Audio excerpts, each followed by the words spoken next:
Good morning મિત્રો. આદર્શ online એજ્યુકેશનમાં આપનું હાર્દિક સ્વાગત છે.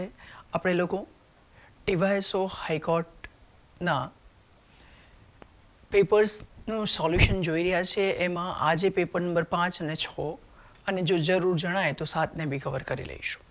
તો આપણે 5મા નંબરના પેપરના સોલ્યુશનથી આગળ જઈ રહ્યા છીએ. આજે એમાં પોલિટી અને ઇકોનોમિક્સ બે સબ્જેક્ટને કવર કરીશું. 5મા નંબરના પેપરની અંદર પહેલો ક્વેશ્ચન શું મૂકેલો છે? Which of the following state was first to adopt the Panchayati Raj? First Panchayati Raj ભારતની અંદર કયા સ્ટેટે એડોપ્ટ કરેલું છે? તો આની અંદર આપણને ખબર હોવી જોઈએ કે ઓપ્શનની અંદર ગુજરાત તો આપેલું જ હોય અને હંમેશા જ્યારે પણ આપણને ક્વેશ્ચનના આન્સર ન આવડતા હોય ત્યારે આપણા હૃદયને જે ગમે છે એ આન્સર આપણે ટીક કરતા હોઈએ છીએ, પણ એવું નહીં કરવાનું, રાઈટ? એટલે એવા આન્સર, પોપ્યુલર આન્સર જે તમને ગમે છે પહેલી નજરે, એવા આન્સર ટીક ન કરવા. ખબર હોય તો ટીક મારવું જોઈએ, નહીં તો નેગેટિવ માર્ક્સ છે અને ત્યાં આપણે નેગેટિવ કરીને આવીશું તો ડેફિનેટલી આપણે 50ના માર્ક્સને જે બેન્ચમાર્ક આપેલો છે એને ક્રોસ કરવાનો છે, નહીં કે ફર્સ્ટ નંબર લાવવાનો છે, રાઈટ? એટલે ચેતવીને સાવચેતીથી આન્સર કરવા જોઈએ. અને એટલા માટે હું કહીશ કે ફર્સ્ટ સ્ટેટ કે જેણે પંચાયતી રાજને એડોપ્ટ કર્યું છે, 4 ઓપ્શન આપેલા છે. શું આંધ્રપ્રદેશ? ના, આંધ્રપ્રદેશ એ ભાષાના આધારે બનેલું પહેલું સ્ટેટ છે. The state which are found on the basis of the linguistic. તો એ આવે આંધ્રપ્રદેશ, એટલે ફર્સ્ટ આન્સર ના આવે. બિહાર તો આવે જ નહીં. થર્ડ તમે જોઈ લો ગુજરાત. ગુજરાતે પંચાયતી રાજનો એક્ટ સૌ પ્રથમ બનાવ્યો 1961માં, જેને મંજૂરી મળી 1962માં. એટલે ગુજરાત એના પછી આવે. અને એના પહેલાં જો કોઈ સ્ટેટ હોય તો 1959ની અંદર 2 ઓક્ટોબર નાગોર ડિસ્ટ્રિક્ટ ઓફ રાજસ્થાનની અંદર સૌથી પહેલાં પંચાયતી રાજની શરૂઆત થઈ. બરાબર.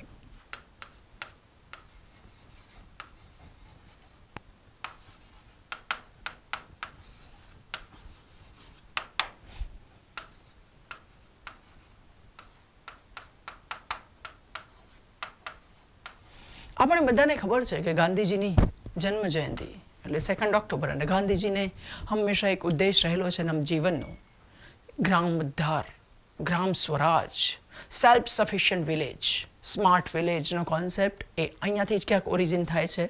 અને એટલા માટે ગાંધીજીની જન્મ જયંતિના દિવસે જવાહરલાલ નહેરુએ રાજસ્થાનના નાગોર ડિસ્ટ્રિક્ટની પંચાયતી રાજની શરૂઆત કરી. એટલે ફર્સ્ટ અહીંયા કહી શકાય કે જે સ્ટેટ કે જેણે પંચાયતી રાજ અપનાવ્યું છે એ આપણું રાજસ્થાન થશે. ક્લિયર એકદમ? 4 ઓપ્શનની બેઝિક માહિતી બી ક્લિયર છે. હવે આની બહાર પંચાયતી રાજની શરૂઆતનો કોઈ ક્વેશ્ચન આવડે તો લગભગ આટલામાંથી આપણો સોલ્વ થઈ જશે. સેકન્ડ ક્વેશ્ચન જોઈએ તો when aggregate supply exceeds the aggregate demand. જ્યારે સપ્લાય એ કોના કરતાં વધી જશે? ડિમાન્ડ કરતાં. આપણે લાસ્ટ પેપર સોલ્યુશનમાં બી એક વસ્તુ ભણેલા છીએ કે હંમેશા ભાવ એ શાના આધાર ઉપર નક્કી થાય છે?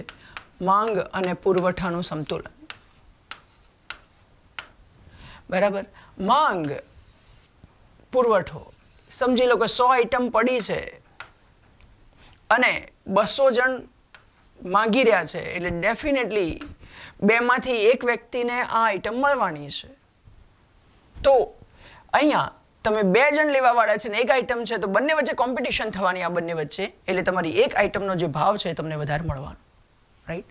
તો હવે આ જ લોજિક ઉપરથી ઉલટું બી કરી શકાય કે ભાઈ અહીંયા 100 કરી દો, અહીંયા 200 કરી દો. 100 જણ લેવાવાળા છે, આઈટમ પડી રહી છે 200, તો ડેફિનેટલી કે ભાઈ આઈટમો ઘણી બધી પડી રહી છે, લેવાવાળા બહુ ઓછા છે, એટલે એનો ભાવ કેવો રાખવો પડશે? તમારે ઉતરતો રાખવો પડશે, નહીં તો તમારી આઈટમ પડી રહેશે, બગડી જશે. એટલે તમે અહીંયા ભાવ ઉતારશો, અહીંયા ભાવ વધારશો. બરાબર. આટલું તમને આવડી જાય, બેઝિક. ખાલી આ એકદમ બેઝિક વસ્તુ છે. જનરલ નોલેજની અંદર આટલું નોલેજ તો હોવું જ જોઈએ આપણને. એટલા માટે એ લોકો આ ટાઈપના ક્વેશ્ચન બેઝિક પૂછી શકે. હવે ફરીથી ક્વેશ્ચન વાંચો. વેન ધ એગ્રીગેટ સપ્લાય, બરાબર છે, એટલે આ supply exceed the aggregate demand, આ વધાર છે, ડિમાન્ડ ઓછી છે, તો શું થશે? અહીંયાથી 4 વસ્તુ આપણે જોઈ લો કે ભાઈ અહીંયા વસ્તુઓ વધારે પડી રહી છે, માંગનાર ઓછા છે, હવે વેચાશે નહીં, એટલે ડેફિનેટલી આ શું રહેશે? પડી રહેશે. બરાબર. એટલે એક્યુમ્યુલેટ થશે, એટલે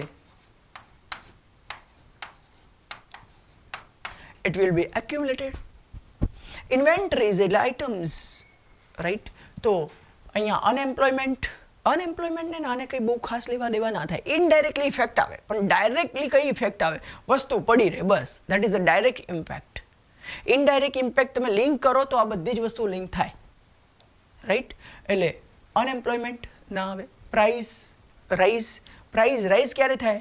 પહેલા કેસમાં થાય, બરાબર. બીજા કેસની અંદર તો પ્રાઇસ ડાઉન થાય, કારણ કે વધારે પડતી વસ્તુઓ છે, ખરીદદાર ઓછા છે, એટલે એ બી ના આવે. ફાઇનલ જોઈ લો, અનએમ્પ્લોયમેન્ટ ડેવલપ, એ બી નહીં આવે. અને C is the right answer. Inventories accumulate, એટલે આઇટમ્સ વિલ બી એક્યુમ્યુલેટેડ, વસ્તુઓ પડી રહેશે. ક્લિયર છે એકદમ? આવું બેઝિક નોલેજ તમને જનરલ નોલેજમાં હોય એ ટાઈપના જ ક્વેશ્ચન પૂછાય છે. ઓકે, તો ઇકોનોમિક્સના પોઈન્ટ ઓફ વ્યૂથી જો તમને બેઝિક આવડતું હોય અને કરંટ અફેર્સ આવડતું હોય તો ઇનફ છે, ક્યાંય બીજું વાંચવાની જરૂર નથી. એ જનરલ નોલેજનો પાર્ટ જ છે. તમે ડીવાયએસઓના એંગલથી, ડીવાયએસઓ જીપીએસસીના એંગલથી આ ઇકોનોમિક્સને લેવાનું નથી આપણે, બરાબર?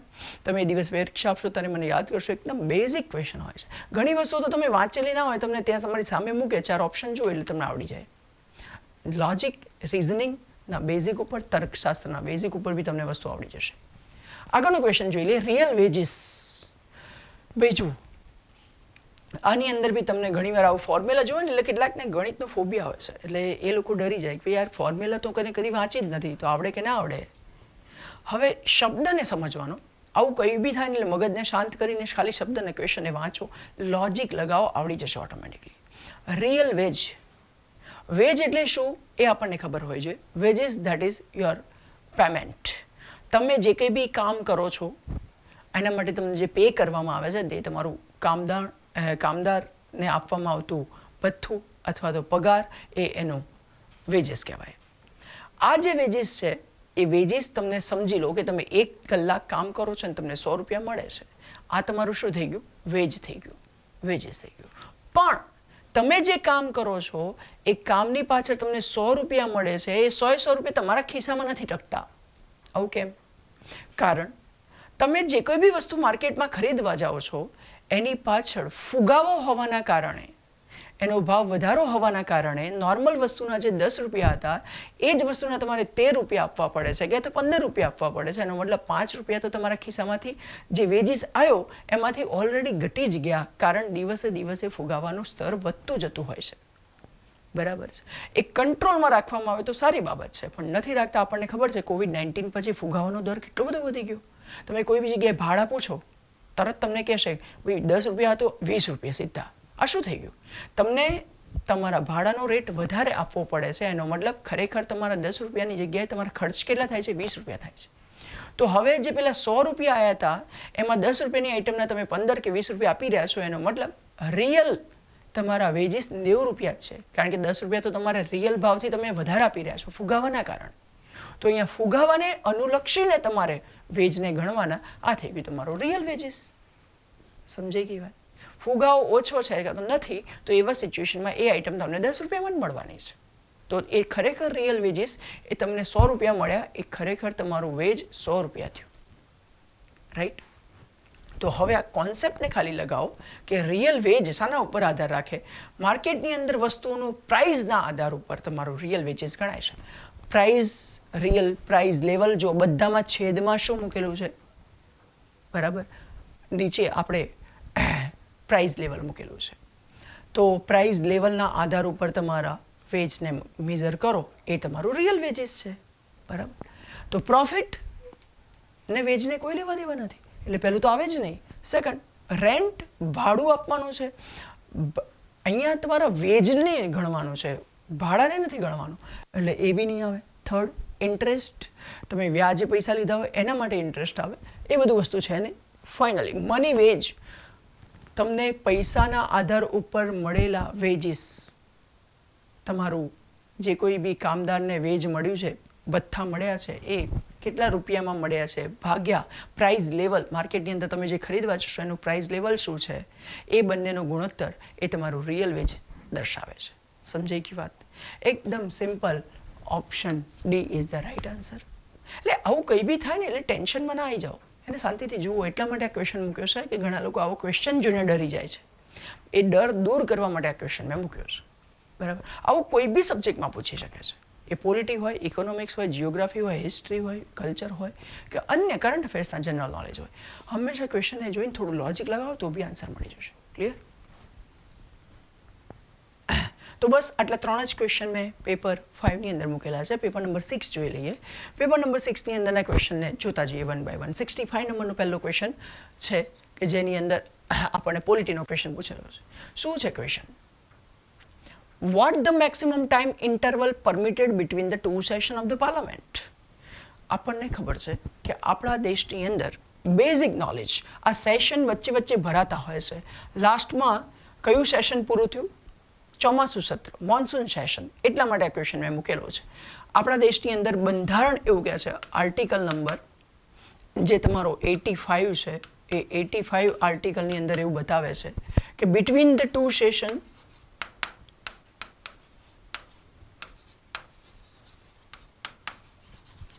ઓફ પાર્લામેન્ટ, પી એટલે પાર્લામેન્ટ સમજી લેવાનું, that should not be 6 months, more than 6 month time.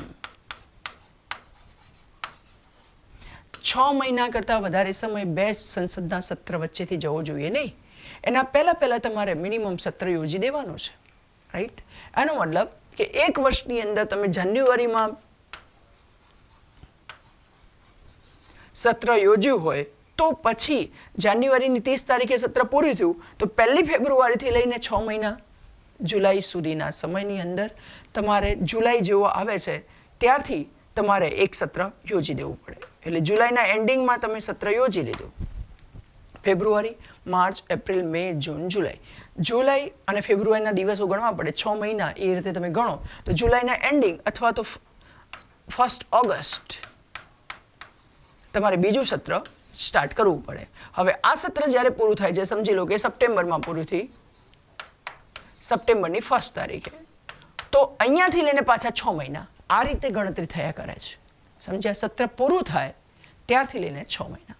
એટલે સપ્ટેમ્બરમાં સત્ર પૂરું થયું સપ્ટેમ્બરની છેલ્લી તારીખે, તો ત્યાંથી લઈને ઓક્ટોબર, નવેમ્બર, ડિસેમ્બર, જાન્યુઆરી, ફેબ્રુઆરી, માર્ચ, આગળના વર્ષની એપ્રિલમાં તમારે ફરજિયાત સત્ર યોજવું પડશે. આ રીતે તમારે 6 મહિના ગણવાના છે. બરાબર? એટલે મેક્સિમમ જોવા જાઓ, મિનિમમ જોવા જાઓ તો 1 વર્ષની અંદર તમારે કેટલા સત્ર? 2 સેશન ભરવા જ પડે.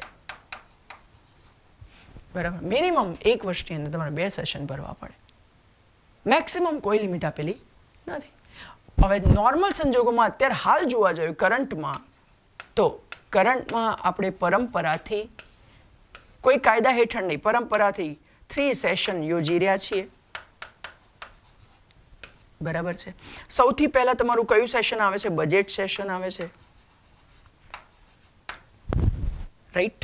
કે જે તમારા ફેબ્રુઆરી, માર્ચ, એપ્રિલ, મે આ 4 મહિના સુધીના સમયની અંદર એ મેક્સિમમ યોજી શકે. બરાબર? એટલે 4 મહિના સુધી બજેટ સેશન આવે છે. પછી તમારું બજેટ સેશન જેવું પૂરું થાય છે એના બાદ તમારું સમર સેશન ચાલુ થાય છે અને એ માર્ચ પછી ફેબ્રુઆરી, માર્ચ, એપ્રિલ, મે, જૂન પછી જુલાઈ, ઓગસ્ટ, સપ્ટેમ્બર એ 3 મહિના સુધીમાં એ તમારું મોન્સૂન સેશન રહેતું હોય છે. બરાબર? એટલે અહીંયા 4 મંથની વાત કરે છે, પછી 1 મહિનો છોડી દેવાનો, પાછા 3 મંથ, પછી પાછો 1 મંથ છોડી દેવાનો અને છેલ્લે તમારું આવશે વિન્ટર સેશન, શિયાળુ સેશન. એટલે સપ્ટેમ્બર પછી 1 મહિનો, ઓક્ટોબર છોડી દો, નવેમ્બર, ડિસેમ્બર એની અંદર 2 મહિના સુધીમાં તમારે આ સત્ર યોજવાનું હશે. એટલે આ રીતે અત્યારે હાલમાં આપણે 3 સેશન યોજી રહ્યા છીએ. બરાબર? પહેલું મોટામાં મોટું સેશન પૂછી લે તો બજેટ સેશન આવે, જે ફેબ્રુઆરીથી લઈને 4 મહિના, પછી 1 મહિનો નહીં. મોન્સૂન સેશન પૂછી લે તો 3 મહિના, પછી 1 મહિનો નહીં. વિન્ટર સેશન પૂરે છે નવેમ્બર, ડિસેમ્બર. બરાબર? ફિનિશ. આ રીતે આખું તમારું સેશન ચાલે છે. Okay, done. કોઈ બી ક્વેશ્ચન સેશન પૂછાય તો આની અંદર કયો આન્સર આવે? Maximum time interval between the, એટલે 6 month is the right answer. Done. આગળ જતા રહીએ. The item education belongs to which list? ઘણીવાર એ લોકો તમને જાણકારીના હેતુસર અથવા તો ન્યૂઝમાં હોય કોઈ બાબત એના હેતુસર આવું બી પૂછે છે કે તમારા દેશની અંદર અલગ અલગ કાયદા બનાવવાની જોગવાઈઓ એ અલગ અલગ લિસ્ટમાં છે. અહીંયા જે બતાવ્યું છે એ એજ્યુકેશન એ કયા લિસ્ટમાં છે? યુનિયન લિસ્ટમાં છે, સ્ટેટ લિસ્ટમાં છે, કોન્કરન્ટ લિસ્ટમાં છે કે રેસિડ્યુઅલ લિસ્ટમાં છે? તો એજ્યુકેશન એ તમારા કોન્કરન્ટ લિસ્ટમાં છે. યુનિયન લિસ્ટ એટલે એના માટેના લો બનાવવાની સત્તા માત્ર ને માત્ર કોની જોડે છે? સેન્ટ્રલ જોડે. સ્ટેટ લિસ્ટ એના માટે લો બનાવવાની સત્તા એ કોની જોડે છે? સ્ટેટ ગવર્મેન્ટ જોડે. સ્ટેટ અહીંયા સેન્ટ્રલ ગવર્મેન્ટ એટલે તમારી પાર્લામેન્ટ લો બનાવે છે, અહીંયા લેજિસ્લેટિવ એસેમ્બલી લો બનાવે છે. અને કોન્કરન્ટ લિસ્ટ દેટ ઇઝ બંને સેન્ટર પ્લસ સ્ટેટ બંને જણા એની અંદર લો બનાવી શકે છે. અને એજ્યુકેશન એ તમારા કોન્કરન્ટ લિસ્ટનો વિષય છે. તમને બધાને ખબર છે એનસીઆરટી બી આવે છે. એનસીઆરટીનું જે બધું નક્કી કરે છે સેન્ટર નક્કી કરે છે. જીસીઆરટી જોઈ લો, બરાબર, અથવા રાજસ્થાન છે તો રાજસ્થાન એ બોર્ડ જોઈ લો, મહારાષ્ટ્ર છે મહારાષ્ટ્ર બોર્ડ જોઈ લો. એ રીતે અલગ અલગ અલગ સ્ટેટ બી બનાવે છે, સેન્ટર બી. રેસિડ્યુઅરી મતલબ ના સેન્ટર પ્લસ સ્ટેટ બંનેમાંથી કોઈની જોડે નથી, તો એ ફાઇનલ રેસિડ્યુઅરી પાવર આપણે કોને રાખેલો છે અત્યારે હાલ? સેન્ટરને. કે સેન્ટ્રલ ગવર્મેન્ટે જે બાબતો નથી સ્ટેટ લિસ્ટમાં, નથી સેન્ટ્રલ લિસ્ટમાં કે નથી કોન્કરન્ટ લિસ્ટમાં, એની બાબત ઉપર કાયદા ઘડવાની સત્તા આપણે આપી દીધી છે, સેન્ટરને આપી દીધેલી છે, બરાબર. તો રેસિડ્યુઅરી પાવર એ કોની જોડે છે? સેન્ટ્રલ જોડે છે. આવું તમને પૂછે એગ્રીકલ્ચર, તો એગ્રીકલ્ચરની મોટાભાગની બાબતો એ કયા લિસ્ટમાં છે? સ્ટેટ લિસ્ટમાં છે, રાઈટ. તો આમાં શું થાય છે? એગ્રીકલ્ચરમાં બી ઘણા બધા પ્રકાર પડે. એ માર્કેટિંગ છે, બરાબર, ટ્રાન્સપોર્ટેશન છે, એગ્રીકલ્ચર ના ઉપર લાગતા ટેક્સની બાબતો છે. તો એ બધી બાબતો અલગ અલગ લિસ્ટમાં છે. પણ મોટાભાગે યાદ રાખવાનું એગ્રીકલ્ચર એ સ્ટેટ લિસ્ટની બાબત છે, એટલે તમને વાંધો ના આવે. આવા કોમન સેન્સના ક્વેશ્ચન એ લોકો જનરલી પૂછતા હોય છે, બરાબર. જે લો ન્યૂઝમાં હોય એગ્રીકલ્ચરના લોના લીધે આપણા ફાર્મર ભાઈઓએ આંદોલનો કરેલા, એટલે આપણને ખબર હોવી જોઈએ કે કયા લિસ્ટમાં છે. આવું જનરલ નોલેજ ટાઈપની બાબતો આપણને ખબર હોય તો ચાલી જશે. ડન? ચાલો. એગમાર્ક. તો શું છે એગમાર્ક? તો આ માર્ક જે છે એ તમારા મિનિસ્ટ્રી ઓફ એગ્રીકલ્ચર દ્વારા નિર્ધારિત કરવાનું એક પ્રમાણપત્ર છે. તમારી એગ્રીકલ્ચરની જેટલી બી પ્રોડક્ટ છે એ પ્રોડક્ટની ક્વોલિટી અને સ્ટાન્ડર્ડ્સ એ સારા છે એ પ્રૂવ કરતો એક માર્ક એ છે તમારો એગમાર્ક, બરાબર. તો એગમાર્ક હવે અહીંયા જોઈ લો તમારું કે કોઓપરેટિવ ફોર એગ પ્રોડક્શન. ના, એગ પ્રોડક્શન માટેની વાત નથી. એગ્રીકલ્ચર મિનિસ્ટ્રી દ્વારા જેટલા બી ખાદ્ય પદાર્થો પેદા કરવામાં આવે છે એનું સ્ટાન્ડર્ડ માર્કિંગ. તો એગ પ્રોડક્શન માટે નહીં. Agmark is regulated by the agriculture market. Agriculture market એને રેગ્યુલેટ નથી કરતું, એક પ્રમાણપત્ર આપવામાં આવે છે, રાઈટ. એટલે એ રેગ્યુલેશન થાય જ નહીં એનું એગમાર્કનું. Farmers cooperative. શું એગમાર્ક એ ફાર્મરની કોઓપરેટિવ છે? ના. હા, લાસ્ટ ક્વોલિટી ગેરંટી. મેં તમને કીધું ને કે ભાઈ એ તમારી એગ્રીકલ્ચરની જે પ્રોડક્ટ છે એ પ્રોડક્ટની ક્વોલિટી કેવી છે એની ગુણવત્તા સુનિશ્ચિત કરતું એક સર્ટિફિકેટ છે. તો એ એગમાર્ક એ quality guarantee stamp for the commodities and specifically agriculture, બરાબર. આવું તમને ખબર છે BISનો બી લોગો આવે છે, bureau of Indian standard. Hallmark આવે છે. હોલમાર્ક શું છે? બ્યુરો ઓફ ઇન્ડિયન સ્ટાન્ડર્ડ દ્વારા પ્રોવાઈડ કરવામાં આવતો આ એક લોગો છે, ગુણવત્તાનું પ્રમાણપત્ર છે કે ભાઈ સોનું અથવા તો અન્ય જે મેટલ્સ છે એ મેટલ એ ચોક્કસ ગુણવત્તા ધરાવતી છે, બરાબર છે. હવે કોડેક્સ ચાલુ કરેલું છે. કોડેક્સ એ હેલ્થ માટેનું છે.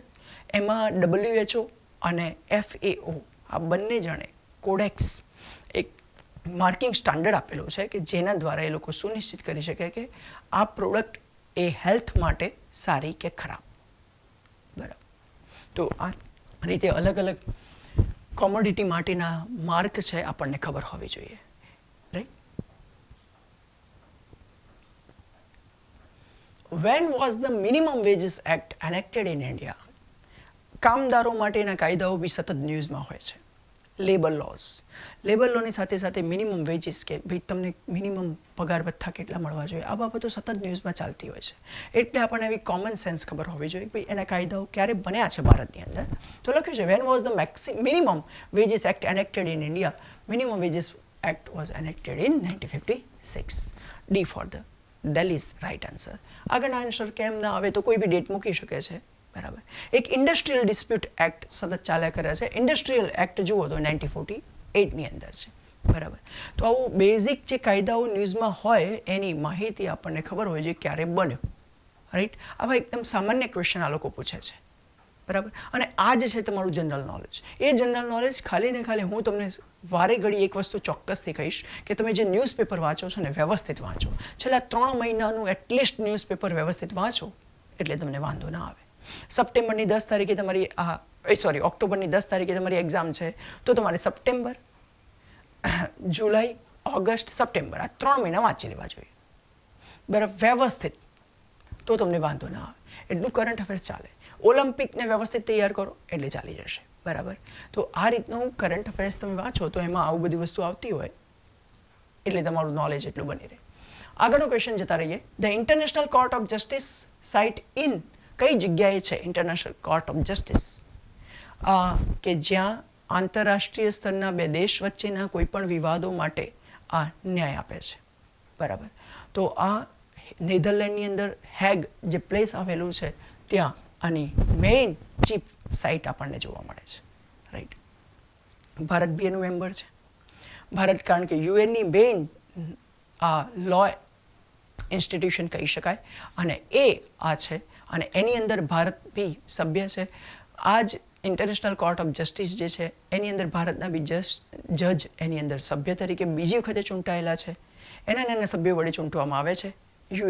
યુએનના જે સભ્યો છે એ રાષ્ટ્ર વડે આ લોકોને ચૂંટવામાં આવે છે, જજીસને. અને જસ્ટિસ દલવીર ભંડારી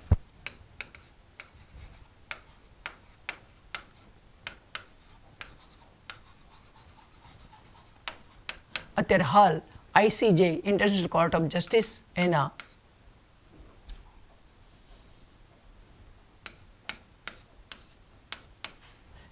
મેમ્બર દલવીર ભંડારી છે જ, બરાબર. એટલે આ થઈ ગયું તમારું ક્વેશ્ચન્સ. આવું બી યાદ રાખવાનું કારણ કે આપણે કોર્ટના ડિવાઇસો બનવા જઈ રહ્યા છીએ એટલે કોર્ટની બેઝિક માહિતી આપણને ખબર હોવી જોઈએ એટલે જનરલ નોલેજના રૂપે મૂકેલો છે ક્વેશ્ચન. આગળ જતા રહીએ. The declaration of the constitutional emergency in India state has to be appeared by the parliament within a period of.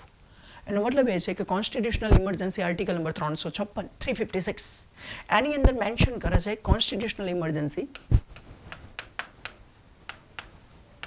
અને બીજો આર્ટિકલ મેન્શન કરી શકાય 365. ઇમરજન્સીના આર્ટિકલ આ 3 છે. આર્ટિકલ નંબર 352 છે. પાર્ટ નંબર 18માં આ બધી વસ્તુ આપેલી છે. આર્ટિકલ નંબર 360 છે. આને કહેવાય છે નેશનલ ઇમરજન્સી, આને કહેવાય છે કોન્સ્ટિટ્યુશનલ ઇમરજન્સી,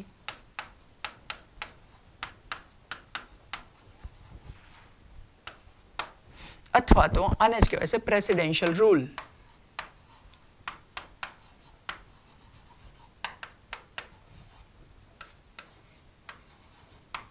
અને લાસ્ટ છે એ તમારી ફાઇનાન્શિયલ ઇમરજન્સી.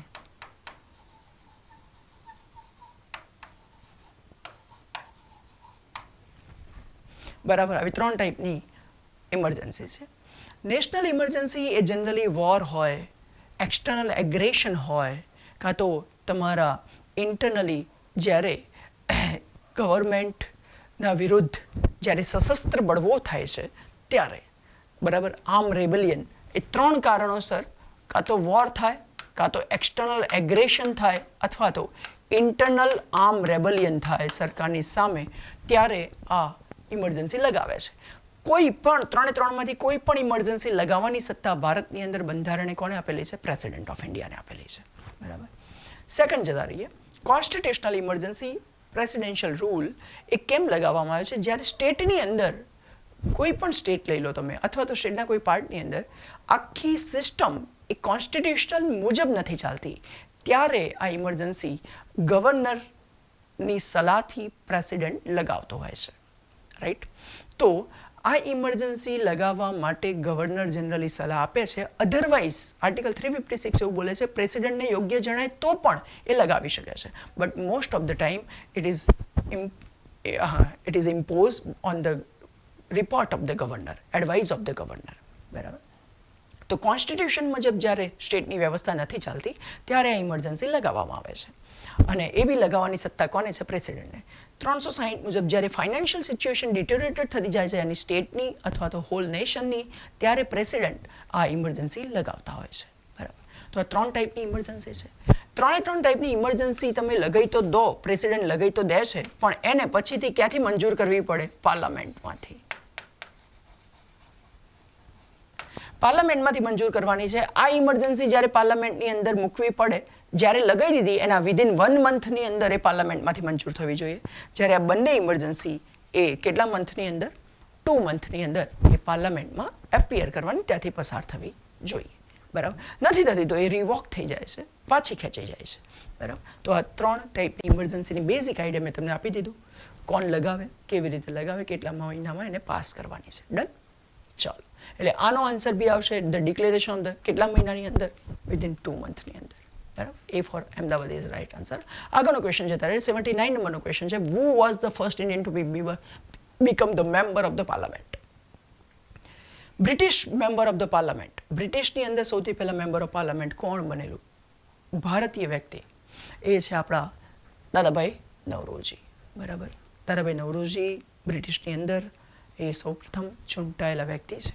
બહુ જ માન સન્માનની વાત છે ભારતીયો માટે આજે પણ અને એ વખતે પણ, કે એ વખતના સમયની અંદર 1862 આઈ થિંક, કે એ વખતના અંદર એ આ બ્રિટિશ પાર્લામેન્ટની અંદર મેમ્બર તરીકે ચૂંટાય છે. બરાબર. આ જનરલ નોલેજમાં દરેક લોકોને ગમે એવું ક્વેશ્ચન છે અને લોકો પૂછતા રહેતા હોય છે. બરાબર. બીજા બધા ક્વેશ્ચન જે છે વ્યક્તિઓ, એ બધાનું નામ કંઈ યાદ રાખવાની જરૂર નથી. Which bank announced the launch of the Equitech, a fintech accelerator program aimed at the startup ecosystem? અહીંયા લખેલું છે, જુઓ ખાલી શાંતિથી. Equitech, a fintech accelerator for the startup. કોણે ચાલુ કરેલું છે? હવે ઓપ્શન જુઓ. SBI, Equitech fintech accelerator. Payment bank ના. ICICI ના. SBI ના. Equitech small finance bank, yes, એનું નામ જ આપી લીધેલું છે. એટલે ઘણીવાર આવા ટાઈપના ઇઝી ક્વેશ્ચન પૂછે પણ આપણને ખબર ના બી હોઈ શકે, પણ તમે તર્ક સાથે એને એઝમ કરીને એક ચાન્સ લઈ શકાય. એટલા માટે ક્વેશ્ચન મૂક્યો છે કે ઘણીવાર ઓપ્શન જુઓ તો બી તમને ક્લુ મળી જતો હોય છે. રાઈટ. એટલે આવી કમ્પેરિઝન કરીને બી આન્સર ટીક મરાય. આ બીજું કંઈ નથી. ઇક્વિટેક ફિનટેક એસેલરેટર એ બીજું કંઈ જ નથી. જે સ્ટાર્ટઅપ છે એ સ્ટાર્ટઅપની પ્રોડક્ટને વધુમાં વધુ ટાર્ગેટ કરીને માસ સુધી પહોંચાડી શકાય. કે ભાઈ તમે બનાવો છો આ પેન, તો આ પેન અને આ બોર્ડ એ કયા ક્ષેત્રમાં વેચાય? કે જે ક્ષેત્રની અંદર જે જગ્યા ઉપર સ્કૂલો આવેલી છે, કોલેજ આવેલા છે, ટ્યુશન ક્લાસીસ આવેલા છે, એ લોકો આવી બોર્ડ અને આ પેનનું ખરીદી કરશે. તો આ જે તમે એસેલરેટર બનાવ્યું છે એ આવા વર્ગને, આવા માસને, આવા પ્રદેશને ઓળખી લેશે અને ત્યાં તમારી સ્ટાર્ટઅપને એ ડેવલપ કરવા માટે વિચારશે, જેથી કરીને સ્ટાર્ટઅપ જ્યાં ડેવલપ થાય છે ત્યાં જ એનો માલ ખપી જાય. રાઈટ. અથવા તો માલ યુઝ થાય. Okay, done. તો આ ટાઈપના ક્વેશ્ચન્સ આપણને બેઝિક હોય પણ લોજિક સાથે આવડવા જોઈએ. Which bank has selected Amazon web series as its cloud provider? આ ન્યૂઝમાં હોય છે. રાઈટ. તો આનો સીધો આન્સર આવડે તો જ ટીક મરાય, નહીં તો ના મરાય. જુઓ અહીંયા નીચેથી કંઈ જ તમને ક્લ્યુ નહીં મળે કે ભાઈ Amazon web series as its cloud provider તરીકે કોણે યુઝ કર્યું છે, કઈ બેંકે હમણાં? કરંટમાં હતું RBL બેંક અને NH. નથી ખબર તો આવા ક્વેશ્ચન છોડવા માટે મૂકેલા છે. કોઈ ચિંતા નહીં કરવાની. તમને હજી કહું છું 80 ટીક મારી ના હો, પણ એનો કોન્ફિડન્સ તમને હોવો જોઈએ કે જે માર્યા છે એમાંથી 5 એકને બાદ કરતાં લગભગ બધા સાચા છે, તો તમે ઇન જ છો. ઇવન 60 ટીક મારી ના હો, પણ એમાં બી તમને એવું થઈ જાય છે કે નહીં, મેં જે ટીક માર્યા છે એમાંથી 1 કે 2ને બાદ કરતાં કોઈ જ ખોટા નથી, તો ચલો તમને 2નો કોન્ફિડન્સ છે, બીજા 3 ખોટા પડે તો બી તમે ઇન જ છો. બરાબર. આ ટાઈપે લોજિક સાથે તમે જો લગાવશો તો વાંધો નહીં આવે. ઓકે. હવે લાસ્ટ ક્વેશ્ચન છે. SAARC was established in which year? કયા વર્ષની અંદર શાર્કને આપણે એસ્ટાબ્લિશ કરેલું છે? તો શાર્ક, આ બી તમને શાર્કની મિટિંગ થતી હોય છે, બ્રિક્સની મિટિંગ થતી હોય છે, SCOની મિટિંગ થતી હોય છે. આ બધાની મિટિંગ થતી હોય એટલે આપણને ખબર હોવી જોઈએ કે ભાઈ એ ક્યારે એસ્ટાબ્લિશ થયું, એમાં કેટલા સદસ્યો છે. બરાબર. તો મેં તમને કીધું શાર્કના સિવાય હમણાં જ આપણે કોની મિટિંગ કરી છે? બ્રિક્સ. બરાબર. એ સિવાય કોની મિટિંગ થઈ છે? SCOની મિટિંગ થઈ છે. બ્રિક્સની 15મી મિટિંગ હતી અને 15 વર્ષ થયા અને 13મી મિટિંગ હતી. બરાબર. તો આ બધાનું બી આવું બેઝિક તમને નોલેજ ખાલી વાંચી લેવાનું. જેની મિટિંગ થાય છે કરંટ અફેર્સના લીધે આપણને બેઝિક ખબર હોવી જોઈએ એમાં કોણ કેટલા સદસ્યો છે, ક્યારે બન્યું છે, હેડક્વાર્ટર ક્યાં આવેલું છે, બરાબર, લાઈક ધીસ. આનું ડેટ કઈ છે? 8 ડિસેમ્બર 1985ની અંદર સાર્ક એસ્ટાબ્લિશ કરવામાં આવેલું છે. ઓકે, તો આ ટાઈપના ક્વેશ્ચન બી આપણને એ લોકો પૂછી શકે છે. Which state government to provide free treatment to COVID-19 patient under the out of pocket treatment scheme? તો કયા સ્ટેટે આઉટ ઓફ પોકેટ માટે ફ્રી ટ્રીટમેન્ટ શરૂ કરેલી છે, બરાબર. તો free treatment COVID-19 out of pocket started by the Kerala government, એ આપણને ખ્યાલ હોવો જોઈએ, બરાબર. આ ટાઈપની સ્કીમ્સ ઘણીવાર ગુજરાતની ના પૂછતા બીજા સ્ટેટની પૂછે છે, ત્યારે આપણે થોડા અવેર હોઈએ તો ટીક મારી શકીએ, નહીં તો નહીં મારી શકાય. એટલે જ મેં આવા ક્વેશ્ચન મૂકેલા છે જે તમને ખરેખર મોટિવેટ કરે વાંચવા માટે કે ભાઈ તમે આવું બી વાંચી લો, કે નવી નવી સ્કીમ્સ જે ન્યૂઝપેપરની અંદર આવતી જતી હોય એ જરા જોઈ લેવી જરૂરી છે, બરાબર. મિત્રો, આ થઈ ગયું તમારું 5મું અને 6ઠ્ઠા પેપરનું સોલ્યુશન. આગળના ક્વેશ્ચન પેપરનું સોલ્યુશન બીજા લેક્ચરની અંદર મળીશું. તો આટલે સુધી રાખીએ છીએ. Thank you so much.